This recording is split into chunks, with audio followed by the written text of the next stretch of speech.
Hello welcome to Vayuputra engineering academy and institute.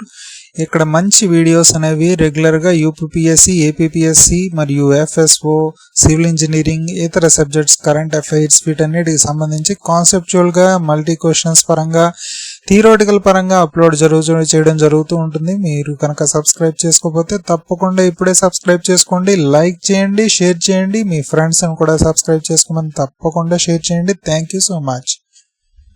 So let's continue. What is the primary function of the xylem in the plants?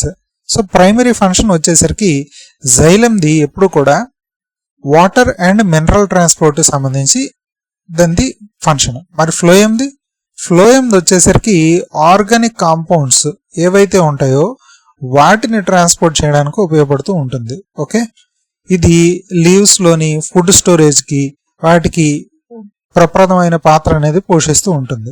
Okay, next second question. Consider the following statements about the plant physiology. Transpiration occurs mainly through stomata. నిజమే, transpiration అనేది stomata ద్వారా జరుగుతూ ఉంటుంది. Phloem transport organic compounds like sugars. Absolutely right. Root pressure is the primary force for water movement in tall trees. Not right. Tall trees లో వచ్చేసరికి కేవలం route ప్రెషరే కాదు, కోహిజన్ tension theory అని ఒకటి ఉంటుంది. కోహిజన్ టెన్షన్ థియరీ లేకపోతే ట్రాన్స్పిరేషన్ పుల్ థియరీ అని కూడా అంటూ ఉంటారు. ట్రాన్స్పిరేషన్ పుల్ థియరీ, దీని ద్వారా టాల్ ట్రీస్ లో వచ్చేసరికి వాటర్ మూవ్మెంట్ అనేది జరుగుతూ ఉంటుంది. Not because of the root pressure. So this is wrong answer. Chlorophyll absorbs the red and blue light for the photosynthesis. Absolutely right. So 1, 2, 4 second option is the right answer. Next one. ఏది ఏ deficiency వల్ల ఏమవుతుంది అంటే కనుక nitrogen deficiency వల్ల chlorosis అనేది అవుతూ ఉంటుంది. అది కూడా ఓల్డర్ లీవ్స్ లోని.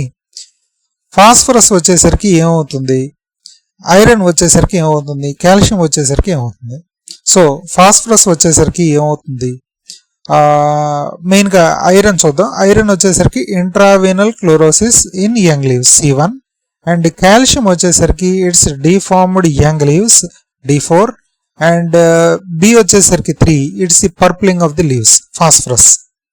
ఓకే, మీకు ప్రీవియస్ వీడియోలో గుర్తున్నట్టయితే కనుక యాంథోసైనిన్స్ బిల్డప్ అనేది మ్యాంగనీస్ డెఫిషియన్సీ వల్ల అవుతుందని చెప్పాను. That might be partially true, but main is the phosphorus deficiency. Phosphorus deficiency వల్ల యాంథోసైనిన్స్ బిల్డప్ అవుతూ ఉంటాయి. Okay, phosphorus deficiency. Okay, so 2, 3, 1, 4. So A is the right answer. Excuse me. Sorry, excuse me. Next question. Photosynthesis produces glucose as an energy source for plants. Okay, glucose is stored as a starch in plant cells. Glucose అనేది starch కింద మాత్రమే plant cells లోకి store అవ్వకపోవచ్చు, and it's right, it is also right. But photosynthesis అనేది glucose energy source కింద పెడుతుంది plants అని చెప్పాడు. కానీ దీనికి ఈ రీజన్ కి ఏంటి, ఈ రీజన్ అనేది అసర్షన్ కరెక్ట్ గా ఎక్స్ప్లెయిన్ చేయట్లేదు. ఏమని glucose is stored as starch in the plants అని అంటున్నాడు, కానీ how the glucose is used as an energy source for the plants అన్నది మాత్రం ఎక్స్ప్లెయిన్ చేయట్లేదు. So B is the right answer. Both A and R are true, but R is not the correct explanation of A. Next one. Which of the following is not a component of the light dependent reactions.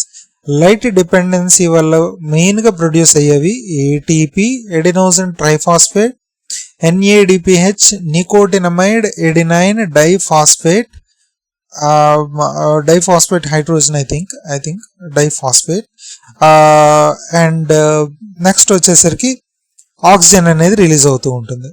So ATP అనేది produce అవుతుంది, NADPH అనేది produce అవుతుంది, oxygen అనేది release అవుతుంది. ఇవన్నీ కూడా light dependent reactions. whereas glucose synthesis is not a light dependent reaction.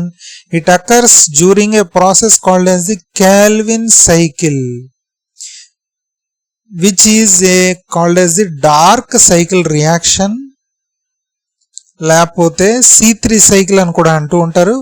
So దీనికి వచ్చేసరికి ఎటువంటి లైట్ డిపెండెన్సీ ఉండదు, but the Calvin cycle uses the light produced products such as ATP, NADPH, oxygen వీటిని utilise చేసుకుంటుంది కానీ ప్రొడ్యూస్ చేయదు, uses.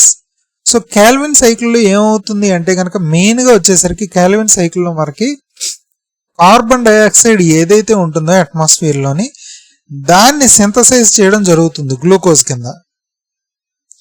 ఈ ప్రాసెస్లో వచ్చేసరికి ఒక కాల్విన్ సైకిల్ లేదా C3 సైకిల్ వచ్చేసరికి CO2 అనేది RUBP కింద కన్వర్ట్ చేయడం జరుగుతుంది with the help of RUBP-CO enzyme ద్వారా.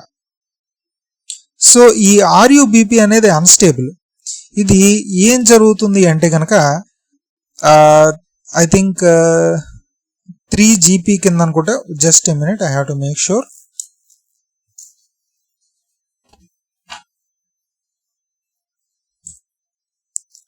రైట్, 3PGA కింద కన్వర్ట్ అవుతుంది.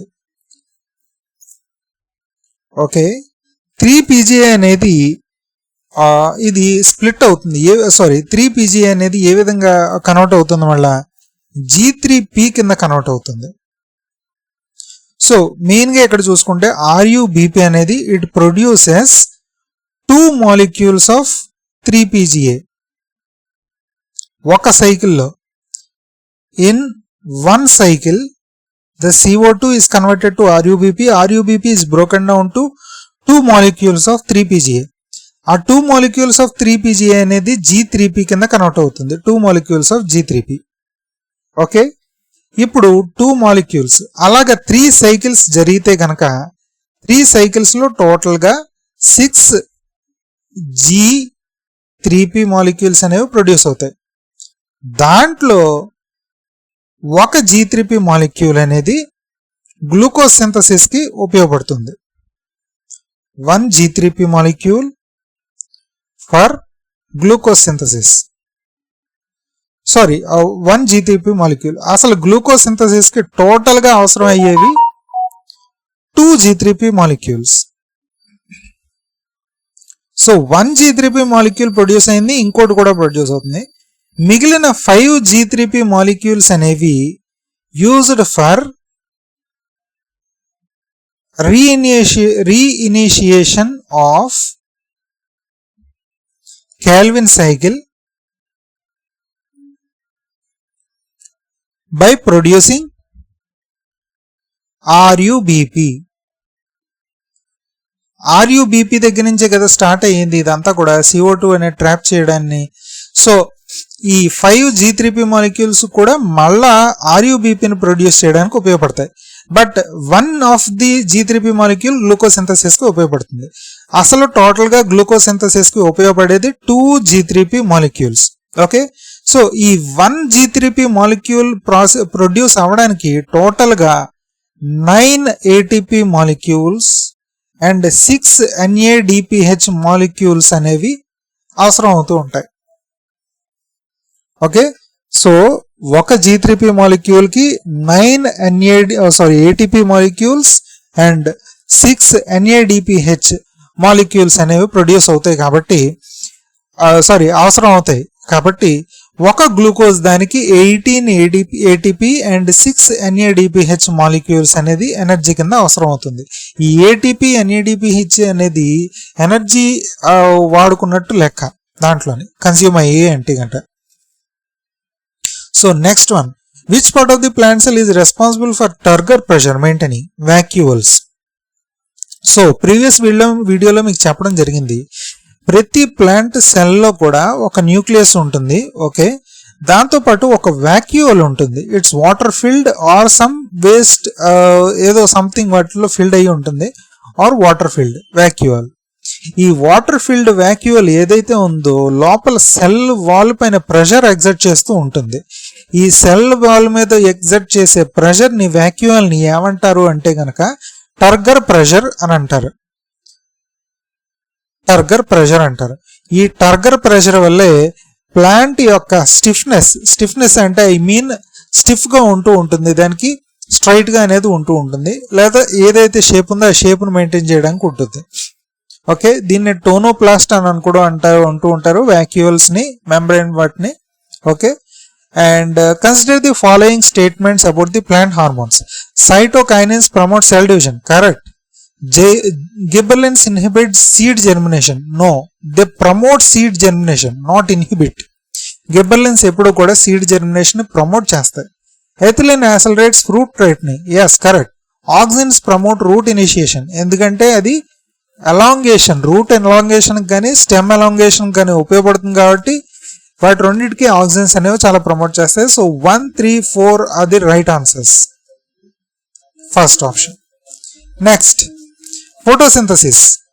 ఫోటోసింథసిస్ వచ్చేసరికి conversion of the light energy to chemical energy అనేది ఫోటోసింథసిస్. రెస్పిరేషన్ వచ్చేసరికి it's nothing but break down of glucose for energy. Transpiration వచ్చేసరికి loss of water through stomata. And ion exchange వచ్చేసరికి nutrient uptake by roots 2143. So B is the right answer. Next, potassium deficiency in plant causes weak stems and reduce diseases, right. Potassium regulates stomatal opening and enzyme activation, నిజమే. ఎప్పుడైతే ఈ stomatal opening ని uncontrolled గా జరిగిందో stomatal ద్వారా water loss ఎక్కువ అయితే జరుగుతుంది, అప్పుడు వీక్ స్టెమ్స్ వాటికి ప్రొడ్యూస్ అవుతూ ఉంటాయి. సో అందుకని A is correctly explain the reasoning. So potassium deficiency ఎప్పుడైతే ఉందో వీక్ స్టెమ్స్ వస్తాయి. Why this results in weak stem? Because the potassium regulates stomatal opening. If that potassium is absent, stomatal ద్వారా unregulated గా water loss అనేది uncontrolled గా జరిగిపోవడం వల్ల weak stems అనేది అవుతూ ఉంటాయి. So both A and R true. Next, which of the following is not a characteristic of bryophytes? Bryophytes అంటే మీకు చెప్పాను కదా, మోసెస్, నాచు లాంటిది. ఓకే, నాచ్ అనే చెప్పుకోవచ్చు. ది ల్యాక్ వాస్కులర్ టిష్యూ చెప్పాను, జైలం ఫ్లోయం అనేది ఉండదని ప్రీవియస్ వీడియోలో చూడండి. Dominant gametophyte stage, yes they produce the gametophytes. And production of seeds, అవి సీడ్స్ అనేవి ప్రొడ్యూస్ చేయవు, అసలు గెమటోఫైట్స్ అనేవి ప్రొడ్యూస్ చేస్తాయి. ఆ గెమటోఫైట్స్ మేల్ గెమటోఫైట్, ఫీమేల్ గెమటోఫైట్ ఒక ఫ్యూజ్ అయ్యి జైగోట్ కింద ఫార్మ్ అవుతుంది. ఆ జైగోట్ నుంచి కొత్తగా మాసెస్ అనేది ఇంకోటి ప్రొడ్యూస్ అవుతూ ఉంటుంది. Next, dependency on water for reproduction, absolutely they need moisture for it to grow, లేకపోతే నాచ్ అనేది ఎదగదు. సో దీంట్లో which of the following is not a characteristic అంటే ఇక్కడ వచ్చేసరికి ప్రొడక్షన్ ఆఫ్ సీడ్స్ అనేది ప్రొడ్యూస్ చేయదు బ్రయోఫైట్స్, కేవలం they produce గెమటోఫైట్స్.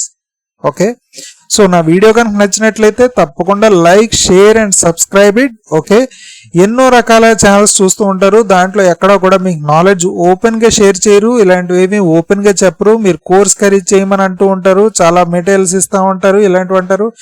But I am providing these online materials and MCQs and concepts, everything here for free, open to you access on the YouTube platform. So tappakunda na channel ki subscribe avandi. Thank you so much. We'll see you in the next video. Bye bye.